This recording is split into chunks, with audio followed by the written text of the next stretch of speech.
My name is Victoria Kanal. I'm the co-founder and CEO of Refresh Global, and we're a company in the field of textile upcycling.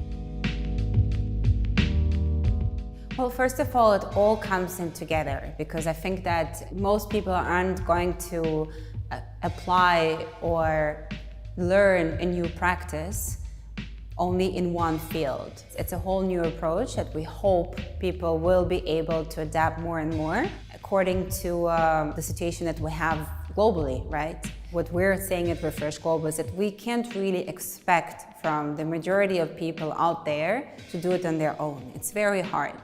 We all are, in a way, part of one system that is set in many ways, and most people can influence it dramatically.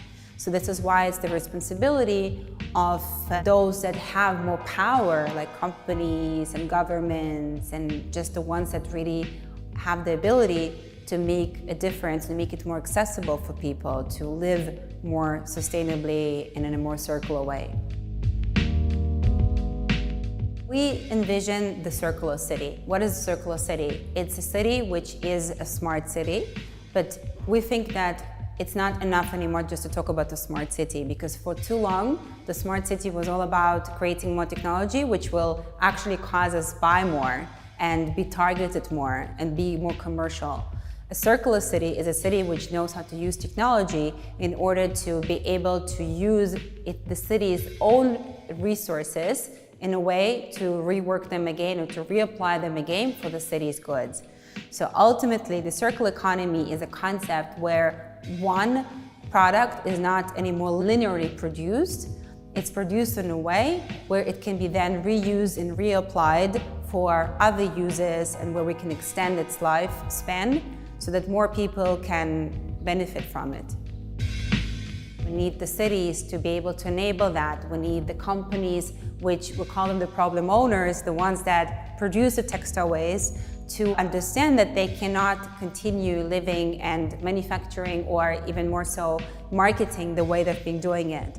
And then on the other hand, we need more companies to dare and say, okay, we are ready to actually also change the ways where we're selling or we're using raw materials. And ultimately, I think that the real way to be able to make a difference is to allow for more innovation to stream into the different systems, into the different companies, into different industries. And even if it will for sure mean that some concepts won't work out. But we will never know if we don't try enough and hard enough. One of the biggest problems today with sustainable products is that a lot of them are more expensive. And if a person has only that much to spend, then they will just not buy the more expensive products. Maybe inside they might want it, but if they cannot afford it because the ecosystem and those that could do it have not allowed them and not enabled that, then it's just not going to happen. We just need to make those solutions more accessible. We envision what we call the concept of microfactories. There should be a real strong shift towards local manufacturing, because we can. It shouldn't be anymore this way where we only rely on certain parts of the world where everything is manufacturing and being shipped to us for many thousands of kilometers. Especially in the fashion industry, a t-shirt can travel 7,000 kilometers back and forth until it reaches its customer, and then again when it gets incinerated or shipped overseas. So the bottom line is that we need to think about local manufacturing, local creation, and local use.